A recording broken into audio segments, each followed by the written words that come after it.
guys, welcome back to my channel and another analysis of Cassandra Clare's Chain of Gold. I want to start this video by saying a massive thank you to everyone that has watched, liked and subscribed. I now have 25 subscribers, which for someone who started a channel in lockdown just to have somewhere to chat about all her thoughts about young adult fiction, that's pretty major. So once again, thank you to everyone for all their support. You might have noticed the backdrop's a bit different today. I worked out that my bedroom is the worst place in the house for natural light, which means it's also crap for filming. Hence why I've decided to film somewhere else today. As always, a small disclaimer, this by no means is a book review, it's more of a close analysis and detailed reread of Chain of Gold. I'm going to pick up on any references to the other Shadowhunter Chronicles series, any clues that I think could be important to the rest of the Last Hours trilogy, or equally anything cool that I think you guys might have missed and that I only discovered after rereading the book for a second time. So without further ado, let's begin.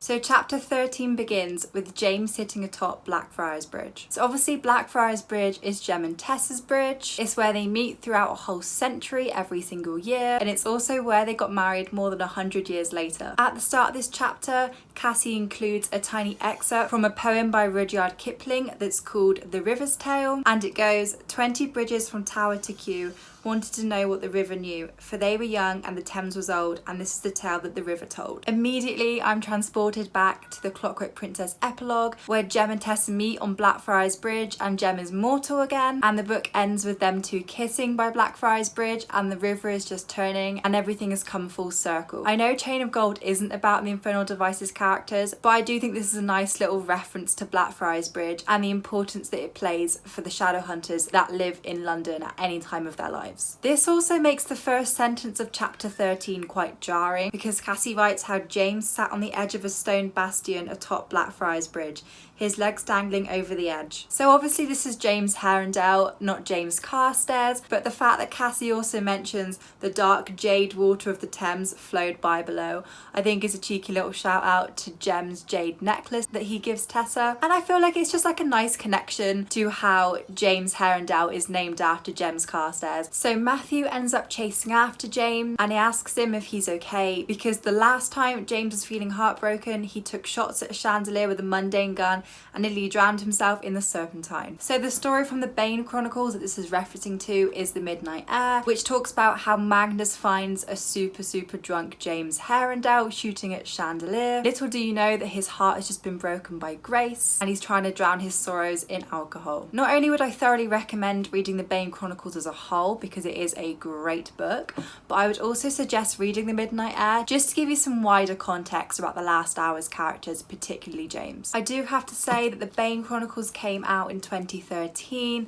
and obviously Chain of Gold was written in 2020, and I think there's a few people that see a slight discontinuity between the James of Chain of Gold and the James of the Midnight Heir. I think the James in the Midnight Heir seems a lot more, dare I say, emo and a bit more like he doesn't care for anyone and very selfish, whereas in Chain of Gold I think he's one of the most selfless characters. But don't let that put you off. I think when Cassie wrote the Bane Chronicles she hadn't fully developed the characters for Chain of Gold at that point. It's still a really interesting story, and as always Cassie's genius completely baffles me, because she must have had some idea she'd be writing the Last Hours, because James is actually wearing the silver bracelet in the Midnight Heir that becomes oh so important when you get to the Last Hours series. Shortly after this there's this really nice comparison of James Herondale to his dad Will. Matthew mentions that James looks ghastly, like he saw the ghost of Old Mole. If you can remember, in the prologue of Clockwork Prince, Will goes to visit Old Mole in the cemetery with loads of wedding rings. So like his son, at this point Will is looking for help with his romantic life. He wants to get a love potion that will stop him loving Tessa, which is eerily similar to the kinds of situation his son then goes through 20 years later when he's having issues of his own. Okay, something that could be totally crazy, but I do think it's important to bring up, is the fact that James washes himself with sandalwood soap. Do you know who else is obsessed with sandalwood soap to the point that it's actually part of his character?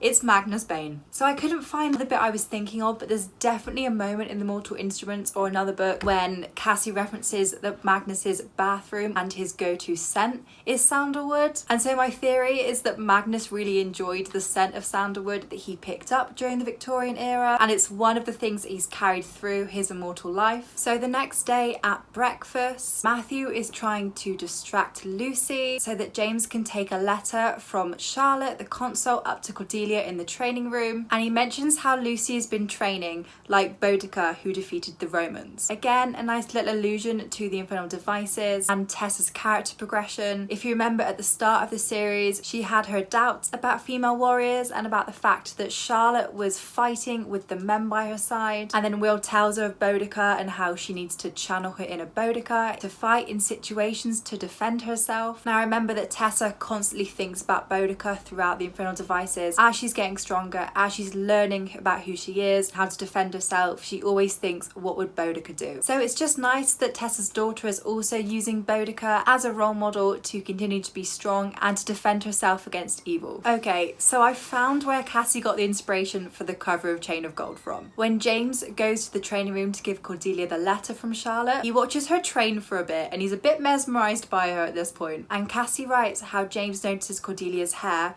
which tumbled down her back like a waterfall of autumn leaves. So the Chain of Gold cover is beautiful. It's got Cordelia and her hair is just full of these autumn leaves. For me, this is one of these moments when authors drop the title of their book in the story and you go, wow, I found it. Right, I think I found another Tom Stair moment. Cordelia mentions that Thomas is reading a book of Sufi poetry. Excuse me if I pronounced that wrong and please tell me if I have. So he's reading the verses of Hafiz and Ibn al-Farid, which were written out in Persian and Arabic. And I can't help thinking that Thomas is trying to learn these languages for Alistair. Again, a tiny nod to Thomas's crush on Alistair that I feel like he hasn't really expressed yet. Maybe he's in denial at this point, but every single reader knows that he is full-blown in love with Alistair Carstairs, to the point where he's even reading Persian poetry. Shortly after, the group end up going to visit Anna Lightwood in her swanky flat. As Cordelia enters Anna's bedroom, she notices a kingfisher blue waistcoat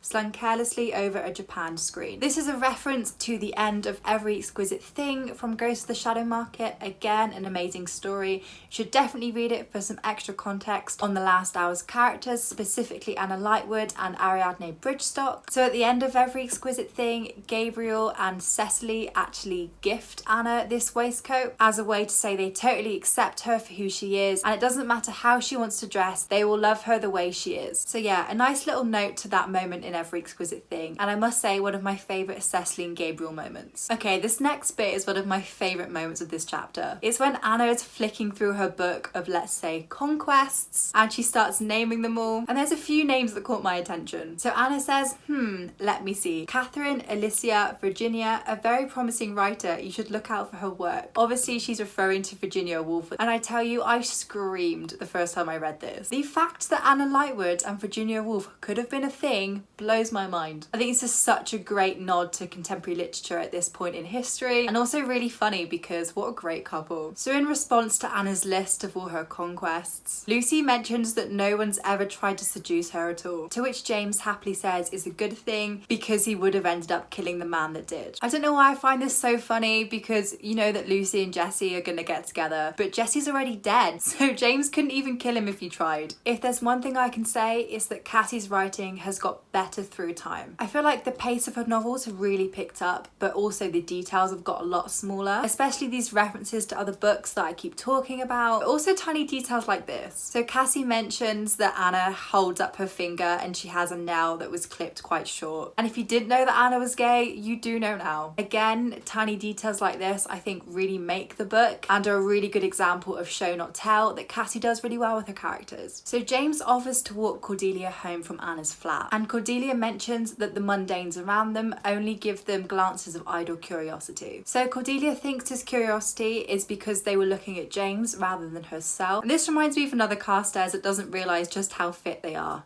Jem. So in Forever Fallen from Ghost of the Shadow Market, Jem takes baby Mina to town in a papoose, which is the cutest thing I think I have ever read in my life. When he gets back to the house, he tells Tessa that everyone was staring at him and Mina, but he mentions that they must specifically be staring at Mina because she's obviously the cutest part of the duo. To which Tessa laughs because she knows everyone was obviously staring at Jem instead. Maybe not accepting that you're actually really hot is a Carstairs thing, because Jem and Cordelia do this all the time. If you watched My Infernal Devices fan casting, you will know that I talked a lot about how Jem is really attractive and how I get angry that people don't cast him as someone that's just as good looking as Will, because he is. I do think this comes from the fact that, like Cordelia, he doesn't believe it himself. And it takes someone like James who tells Cordelia that she's beautiful, or Lily Chen that makes up all these nicknames for Jem, for them to truly believe that the Carstairs are probably the fittest Shadowhunter family. And I will die on this hill. So when James drops Cordelia off at her house, Sona comes out and invites him in for tea, and Cordelia has to physically tell him no. So as James is leaving, he shouts, "I really do like tea. In fact, I love it. I love tea." "Good for you, mate," yelled the driver of a passing hansom cab. For anyone watching from the UK, you know this is peak Britishness. And I hate to say that nothing's changed. From 1903 to 2020, we are still obsessed with drinking tea. When James gets back from the London Institute, he goes into the drawing room and finds Lucy. Cassie writes how James tosses down his jacket over a flowered armchair and sits down beside his sister, picking up a poker from the rack of fireplace instruments. When I tell you I was triggered by this, I am not lying. You know that poker is the same poker that Tessa Gray picked up after Jem proposes to her and Will tells her that he loves her,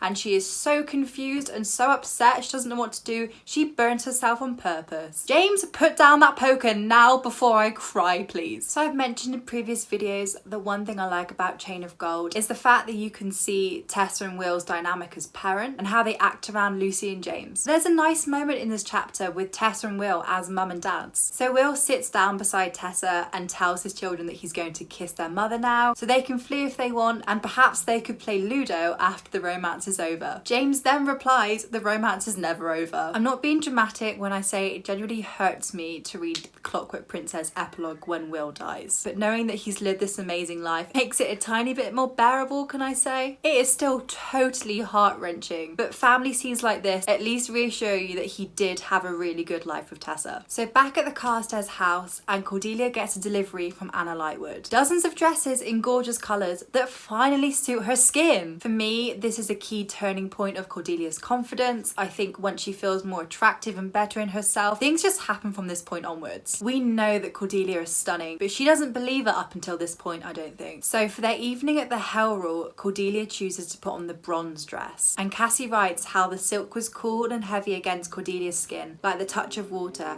The chiffon at the hem caressed Cordelia's legs and ankles. It was practical too. Sona had helped her cunningly conceal Cortana in a sheath on her back that ran below the material of her dress. My first thought, Emma would have loved this. There's this amazing headcanon on Tumblr that Emma wears clothes that go with Cortana, which is something I 100% believe in. So I think if she had the chance to wear this dress, she would jump at it. I really wish Cordelia and Emma could meet. I just think it would be the coolest thing. I think they would be so in awe of each other. Okay, the last thing I want to bring up is a really small throwaway line that I just think is really funny. So when Matthew, James, Cordelia and Anna enter the Hell Rule, they have to provide some sort of distraction. Matthew volunteers himself and James to recite some poetry, in particular poetry about the bonds of brotherly love. So Kellington, who I think is a werewolf, looks Matthew in the eye and says, "I recall the poetry you recited to me once, though not as particularly brotherly." Again, my love for Matthew Fairchild is unparalleled. I really hope there's more Magnus and Matthew moments in Chain of Thorns. They're just two great bisexual babes who just enjoy getting with people, and this is the content that we love to read about. So that brings us officially halfway through Chain of Gold, the end of part 1 and the start of part 2. Join me next time when we begin part 2 and cover the next 3 chapters in this amazing journey of rereading and close analysis. In the meantime, if you've enjoyed this video, give it a thumbs up. Leave a comment if you've noticed anything else in chapters 13 and 14 that you don't think I've picked up on, and please share my channel with anyone and everyone that you think would be interested in this sort of content. Until next time!